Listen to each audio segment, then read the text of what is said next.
Business কিভাবে করতে হয় সেটা আল্লাহ রাসূলের একজন সাহাবীর মাধ্যমে আমরা দেখতে পারি। রাসূলুল্লাহ সাল্লাল্লাহু আলাইহি ওয়াসাল্লাম উনি 1 দিনার দিলেন একজন সাহাবীকে বাজার থেকে একটা ছাগল কিনতে।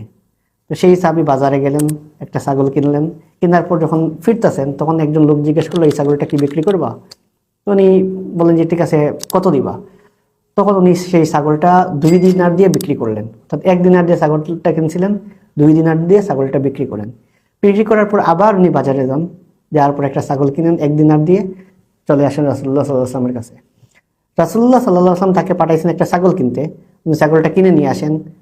আনার পর রাসূলুল্লাহকে সেই ছাগলটা দেন, দেওয়ার পর বলেন, ইয়া রাসূলুল্লাহ, এইটা হলো ছাগল, আপনি টাকা দিয়েছিলেন, টাকা দিয়ে ছাগলটা কিনছি, আর মাঝখানে হলো গিয়ে আমি এই কাজটা করছি, করার পর আমি 1 দিনার পাইছি, আমি কি করব? তখন আল্লাহ রাসূল ওনার জন্য দোয়া করলেন, যে ওনার বুঝলেন যে উনি কিরকম বিজনেসটা করেন, এবং ওই টাকা দিয়ে কিন্তু উনি বিজনেসটা করেন। ওই সাহাবীর নাম ছিল হাকিম ইবনে হিজাম রাদিয়াল্লাহু আনহু। উনি ওনার যে বিজনেস সেন্সটা আপনি চিন্তা করেন, আরেকজনের টাকা নিলেন, নেয়ার পর কিন্তু দিয়ে বিজনেস করলেন, দেওয়ার পর জিজ্ঞেস করলেন এটা হালাল কিনা।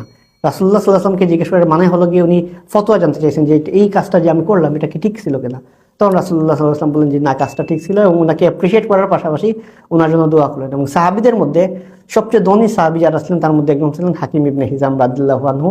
এবং এই সাহাবী ওনার আমরা মনে করি না যে বিজনেস করতে অনেক টাকা দরকার, অনেক কিছুই দরকার, কিন্তু দেখেন ওনার আইডিয়াটা দেখেন, উনি বাজার থেকে হয়তো বার্গেন করছেন, করে সবচেয়ে ভালো একটা খাসি নিয়ে আসছেন 1 দিনার দিয়ে। 1 দিনার দিয়ে নিয়ে আসার পর এইটা আবার 2 দিনার দিয়ে, অর্থাৎ ডাবল টাকা দিয়ে বিক্রি করছেন। বিক্রি করার পর আবার গেছেন, যাওয়ার পর একটা নিয়ে আসছেন। তো এটা হলো গিয়ে উইদাউট এনি মানি, ওনার কাছে কোনো টাকা ছাড়াই উনি সেই বিজনেসটা করেন এবং 1 দিনার প্রফিট করেন। তো এটা কিন্তু আধুনিক যুগে আমরা কিন্তু অনেক বিজনেস দেখি, যেটা হলো নিজের কাছে টাকা না থাকা সত্ত্বেও বিজনেস করা যায়, এবং অন্যের টাকা নিয়েও যে কেমনে বিজনেস করে 2x বানানো যায়। আমরা যে বলি বুটস্ট্র্যাপিং, যে নিজের যে সামান্য টাকা আছে সেই সামান্য টাকা দিয়ে বিজনেস হয়। সাহাবীদের জীবনে দেখলে আসলে আমরা বুঝতে পারি যে বিজনেস করার জন্য অনেক বেশি টাকা লাগবে না, আপনার আইডিয়াটা ইম্পর্টেন্ট। আইডিয়াটা যদি প্রপারলি হয় আপনি বিজনেস করতে পারবেন, যেরকম ভাবে হাকিম ইবনে হিজাম রাদিয়াল্লাহু আনহু বিজনেসটা শুরু করেন।